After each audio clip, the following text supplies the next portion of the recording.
Hello everyone and welcome back to the channel. This is CCNA Day 18 and I'm talking about floating setting routes in this video. The first thing that you need to know is, first of all, what is floating setting route, then static route versus dynamic route decision, which one is going to be your choice. Then we are going to talk about some configuration examples. I'm just going to show you the lab, and then I'm going to show you how I'm using this static routing in the lab. Then I'm going to have real-life design scenarios about a problem that might occur if you do not really care about the correct configuration. And then verification and best practices, of course, is going to be the most important part at the end. So what we are going to do is, first of all, we need to have a reminder of the administrative distance. If you remember, I told you that there are multiple routing protocols. Each one of them, of course, is going to have a special value for itself, which is called administrative distance. What it means is which one is going to be preferred over which one. So administrative distance, of course, is not a hard code. It is a hard-coded value, but you can change it. So sometimes, for example, you want to say, I want to prefer OSPF over EIGRP, and I have both of them at the same time, but you know that OSPF has administrative distance of 110. EIGRP has an administrative distance of 90. So EIGRP is going to be preferred over OSPF. So what can I do? I can increase this value for EIGRP to something over 110, or I can reduce OSPF value to something under 90. We have some migration scenarios from one protocol to another protocol, in which this administrative distance and manipulating that is going to be of utmost importance in there. Okay, so this is going to be what we are going to do. What we are going to do is to manipulate this administrative distance. You remember that when we configured the static route had a default administrative distance of 1. But I can change it. I can say this is not 1, this is 100. This is 150. This is 200. Whatever value that I want to, I can just assign to this static value. But normally if I do not touch it, that's going to be 1. This means that this is going to be, after connected routes, of course, the best path possible if there is no longer prefix match here for us. So what we are going to do here is we want to manipulate this in a way that we want to say, okay, this static route is not going to be used unless we don't have a great match, so we are going to fall back into static route. So take a look at this is administrative distance values. The most important ones are going to be static route, which is 1, summary addresses, which is 5, EIGRP, which is 90, OSPF, which is 110, IS2IS, which is 115, RIP is 120. Something about EIGRP which is important. EIGRP internal is going to be 90, external is going to be 170. And also we are going to talk about BGP maybe in CCNP level actually, but with BGP we have 20 for external and 200 for internal paths. And also we have something which says 255, which means that this is not useful at all. Do not really use it at all. So what we are going to do is to define a floating static route. Let me just go to the lab. And I'm going to show you something.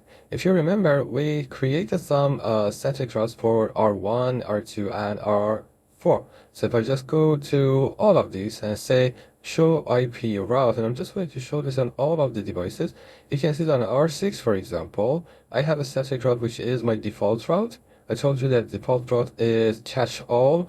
Anything that doesn't match other prefixes, then this is going to fall into default route. So this is what we have for R6, which is going to send us to the internet.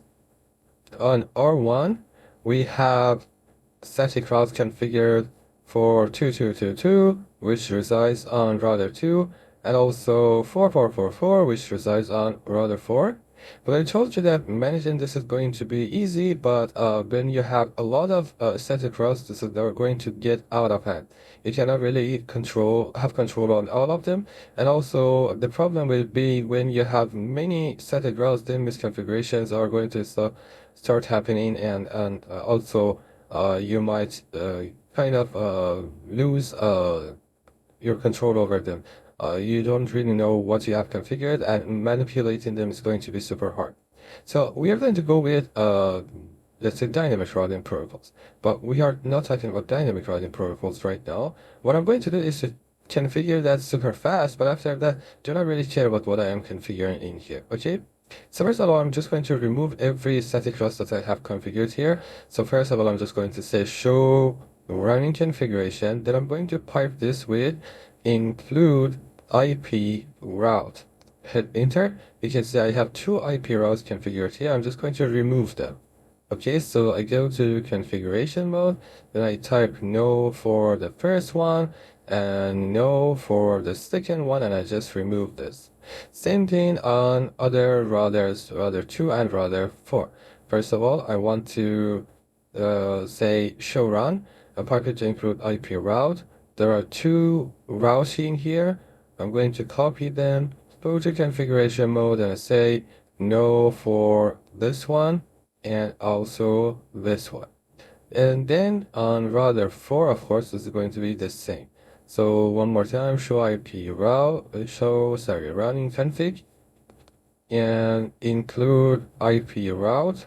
So hit enter, and these two should be removed. So for now, what I'm going to do is to go to configuration mode, then I'm going to say no for this and no for this. Okay, so let's just go back to privilege mode and save everything.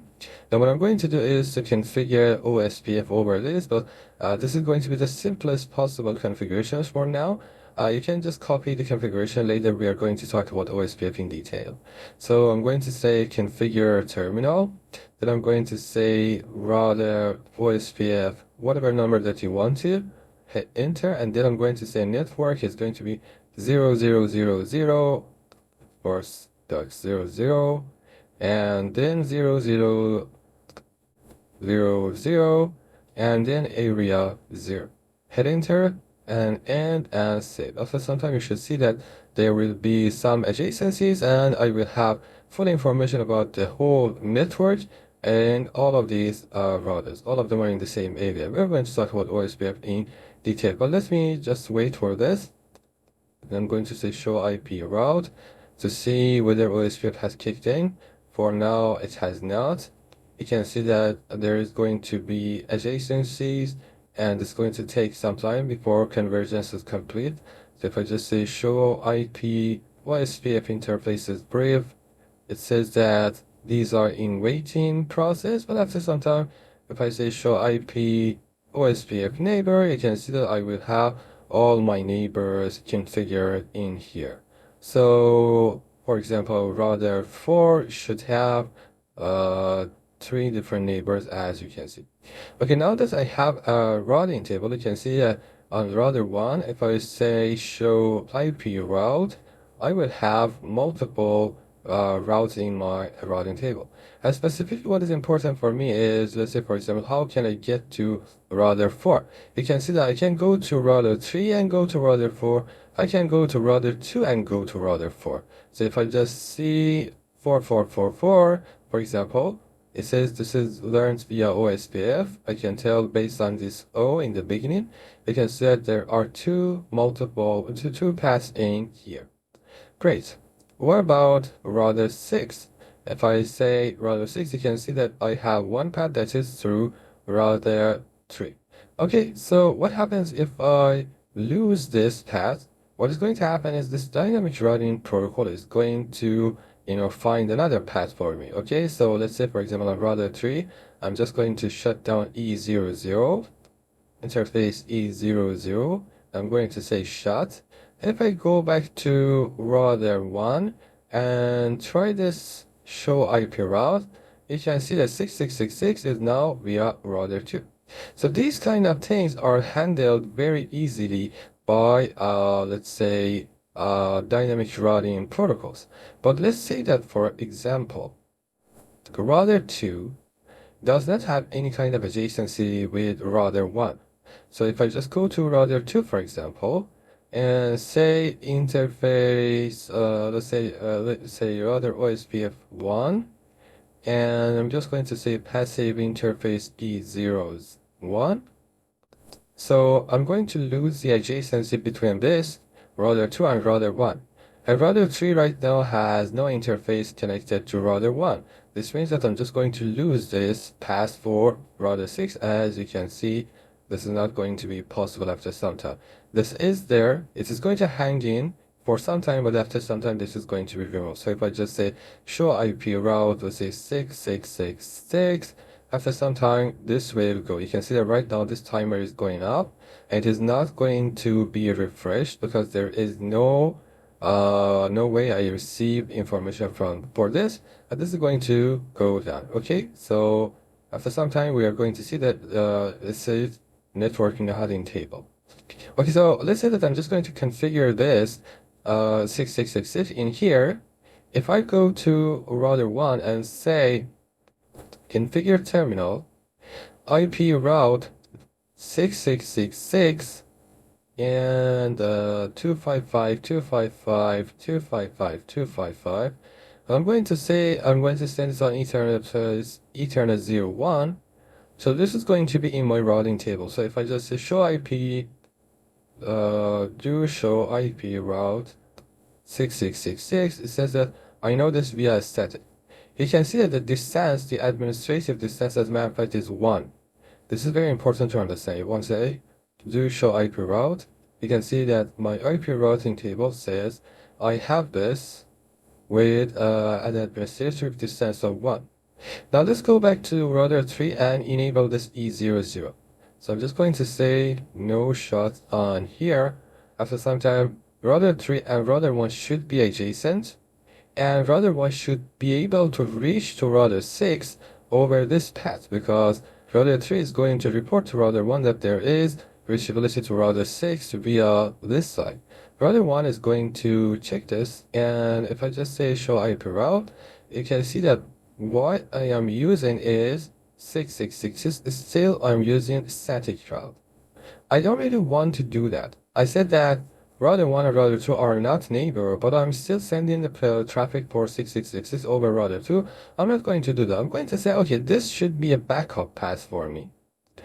Listen to me again. What I said was very important. This should be a backup path for me. I'm not going to use this. I'm using this one, upper path. And in case this goes down, I'm just going to use this one. So what I'm going to do is to change the configuration a little bit. So if I say run include IP route, you can see that I have this configuration, and by default, the administrative distance of 1 is assigned to this. But if I want to, I can paste it in here, and after that, there is something which is called a distance value. I can just assign a value between 1 to 255.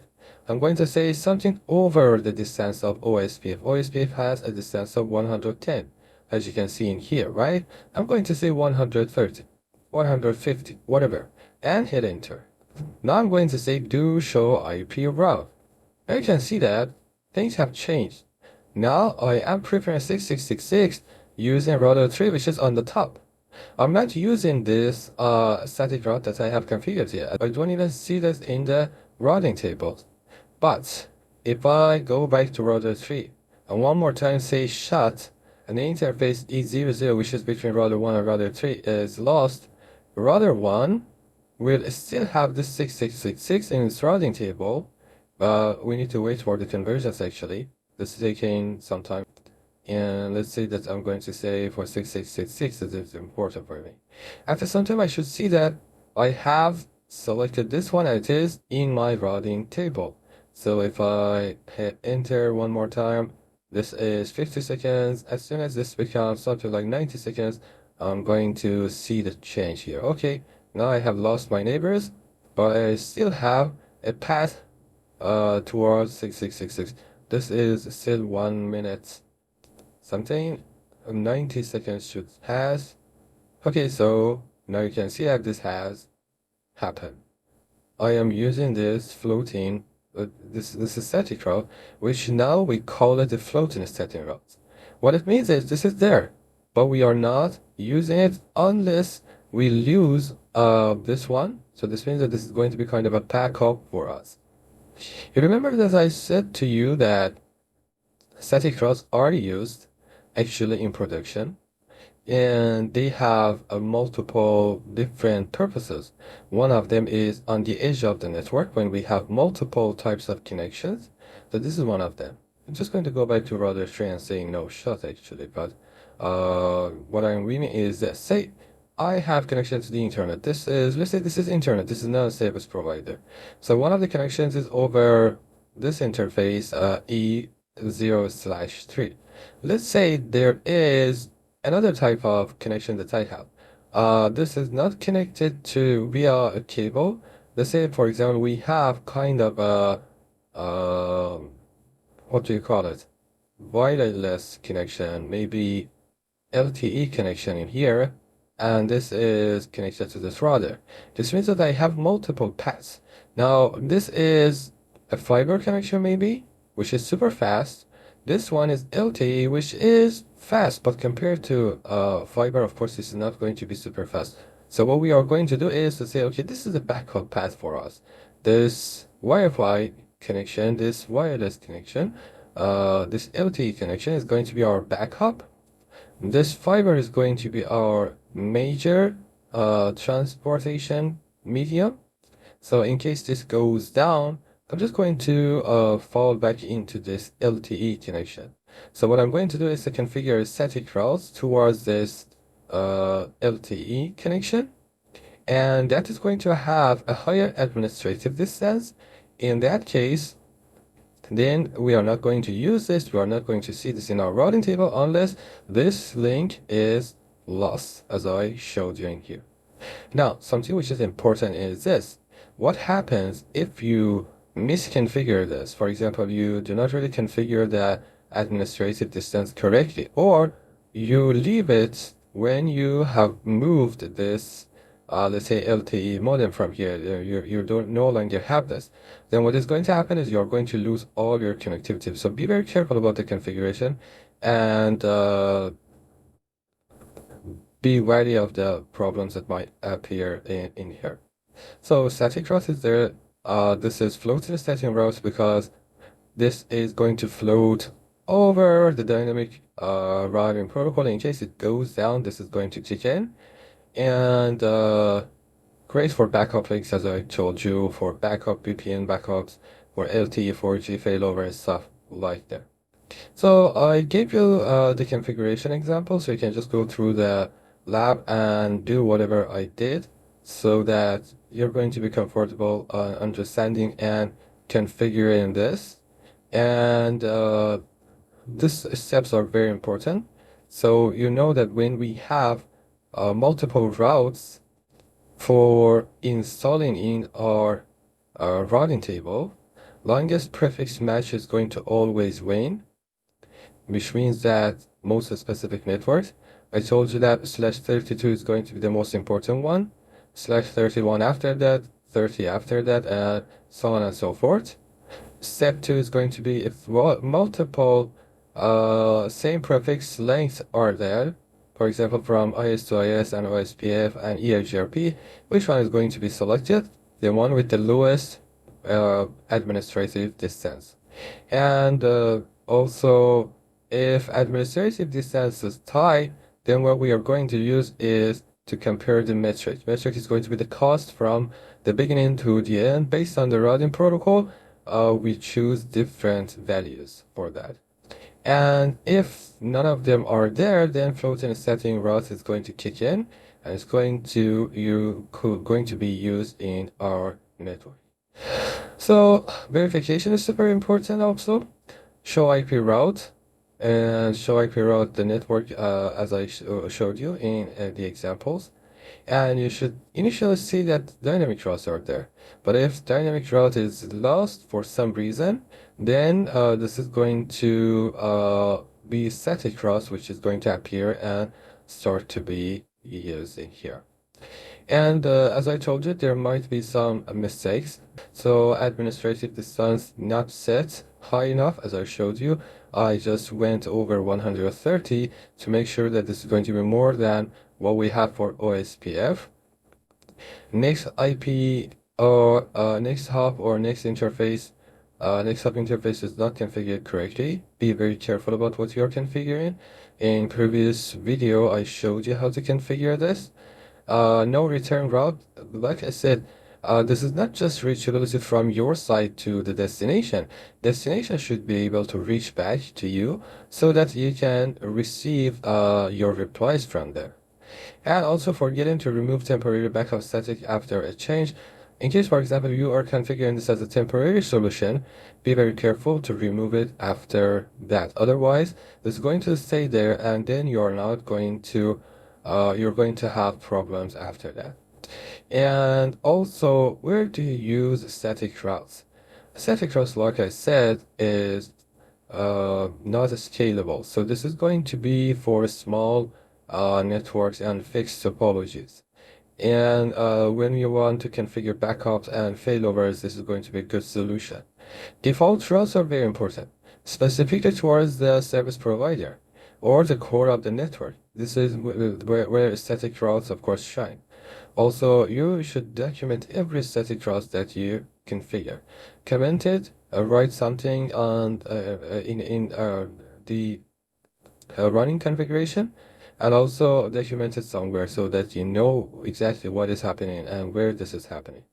And also lab it before you do it on the production network. So you always have a pilot lab, right?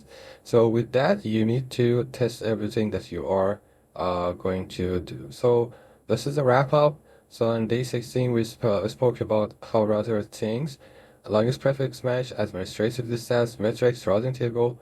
On day 17, we started talking about configuration of the routes and IP routes, and today we spoke about floating static routes. So you should well understand for CCNA about what a static route is and how this is going to be configured. Later, we are going to start talking about OSPF as the first dynamic routing protocol. I hope this has been informative for you. As usual, like it, share it, and also comments for every questions that you have under this video. We are going to answer you as soon as possible.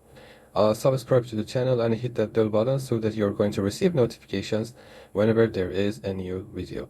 Hope to see you in the other videos.